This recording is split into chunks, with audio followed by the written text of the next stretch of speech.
It's another beautiful Sunday afternoon. This is Rubbing Minds. Welcome. My name is Ebuka Obiuchi, and it's great to be with you here as usual. At our last show, I did talk about the fact that 2014 was one of the deadliest years in Nigeria's history, and we're hoping that 2015 would be a lot better. But as we've seen in the last couple of weeks, things are looking everything but good.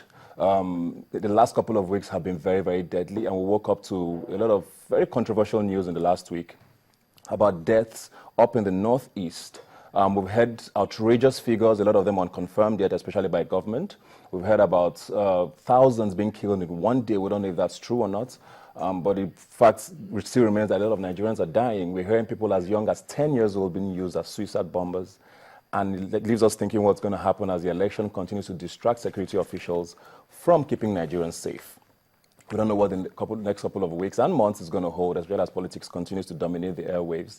But we just hope that things don't get as bad as, get any worse. They're already terrible as it is.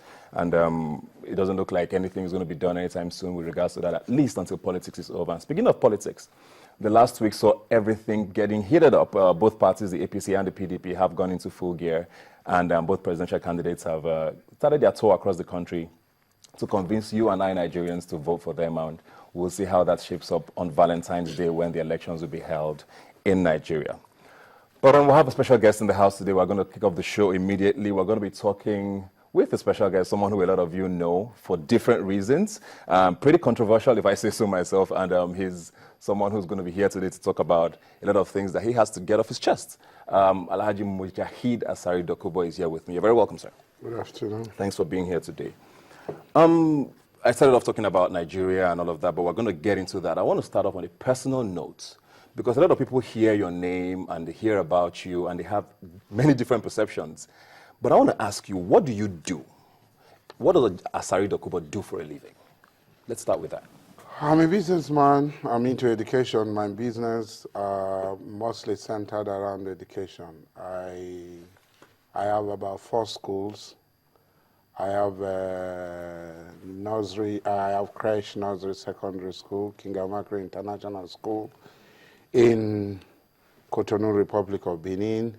I have Kingamakri Automobile and ICT Academy, and I have Kingamakri Arts Academy and Kingamakri Sports Academy.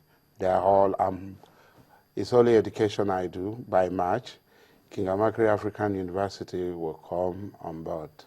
That's what I do.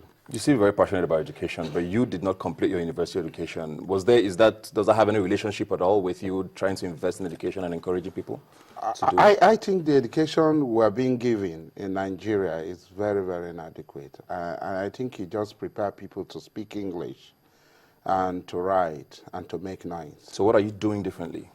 What I'm doing differently, I can't, if I tell you now, you will not know. But any student who graduates from my school is skilled. That is, he is morally strong, intellectually strong, and physically strong. In my school, we prepare the student for the outside world. There is no person. Yes, there is no person who leaves my school that will be looking for an NPC job or shell job or. I won't get it. Yes, yes, because even as you are in school, you can service yourself and your family. You can provide for yourself and your family. Interesting. Still talking about your school, and one of the biggest controversies I know that has come up with you and your schools is the fact that you have a university in the Republic of Benin. Why did you not establish it here in Nigeria? I don't see myself as a Nigerian, and I cannot establish school in an enemy territory. For over 30 years, I've been at loggerhead with the Nigerian government, first as a student union leader, president of National Union of Rivers State Students, etc., participating in student unionism and so on. Have been an enemy of the Nigerian state, so to say. Up to today, there's a treason trial hanging on my head. And you cannot just put your business in an environment that one person will get up and say, I close down this business. And it's not going to do well. And I cannot blossom. I cannot flourish. I want somewhere where I can express myself and flourish. And that's what I'm doing. We started small, and gradually we're becoming bigger and bigger. Business is nearest. You look at the best environment where your business is. Business is all about profit. It's not about emotion or sentiment. It's all about profit, and I am there to make profit and to also put my aspiration to bring my dream into life. That's what I want to do, and I can achieve that here. So since I needed an African environment, that's why I went next to Benin Republic. I would have gone to anywhere. I would have gone to Cyprus. I had the opportunity of going to Cyprus to start my schools, but I decided to stay in Africa. I like the fact that you mentioned the fact that you're not Nigerian anymore. It was one of the questions I was going to ask you, because before the show, I did find out that you became a naturalized citizen of the Republic of Benin, I think in 2013. What happened in that time to make you switch allegiance? Did something particularly happen to make you do that? I've never been a Nigerian. Nations are not created by force or fiat. They're created by the people. The people's acceptance to be British. You saw Scotland trying to vote yes or no. Today, no Scottish man can say, I'm not a Briton, because majority of Scottish people have accepted to remain in the British Union under the British flag. Nothing like that had happened in Nigeria. We have demanded for us to be together. No Lord is needed to bring all of us together. What is needed is for us to sit down in a sovereign national conference. So why not advocate for that instead of moving away completely? We have been demanding for 30 years. I've been regular and I've been demanding for a sovereign national conference. And the Nigerian state, there are some powerful forces. There are some people who are not even Nigerians, who invaded. They are not native to the people of Nigeria, who invaded Nigeria from Guinea. And they continue to make sure that they perpetuate their hegemony over and above Ijaw hegemony, over and above Yoruba hegemony, over and above Hausa hegemony, over and above Efik, Biron, Junkun hegemony. This is what we are saying. As long as there is this mentality of a group of people who say we are born to rule for me. But Mr. President did hold a national conference last year, and he endorsed it completely. A lot of Nigerians that endorsed national conference do not represent the people. There's a conference, yes, it's useful. It was useful because people had opportunity to talk, but it was not sovereign. It had no power. It only have persuasive, advisory. No, what we want is an holistic national conference. A conference that the people will have the power to say, we don't want to be Nigerian. This is how we want Nigeria to be.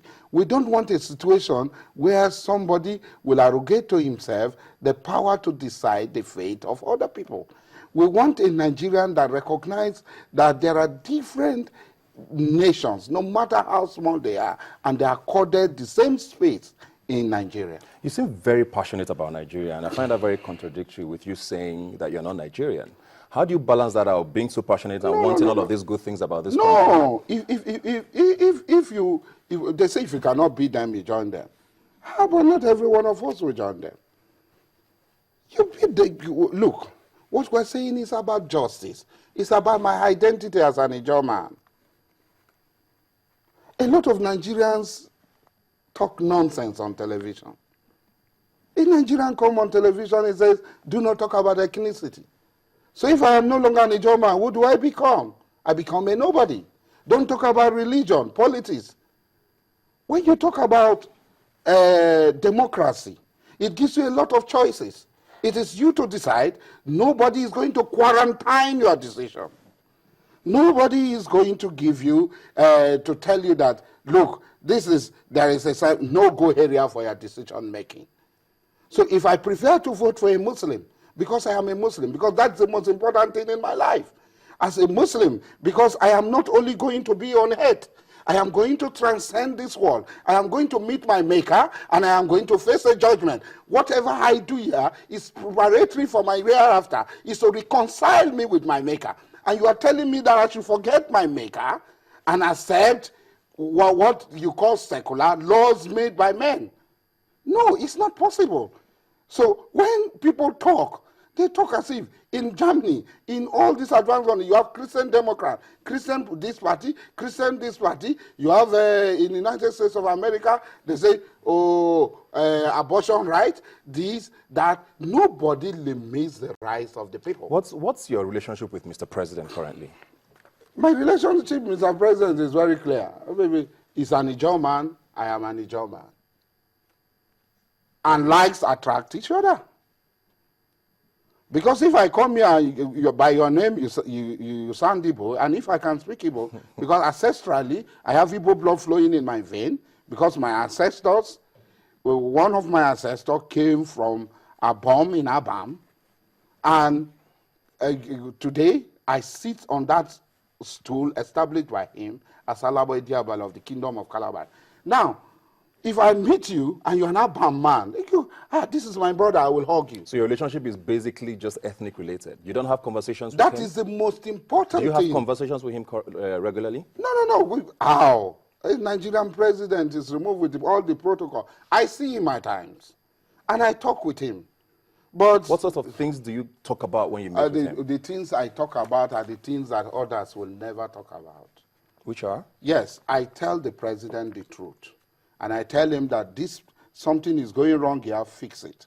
Education, fix it. Do this, fix it.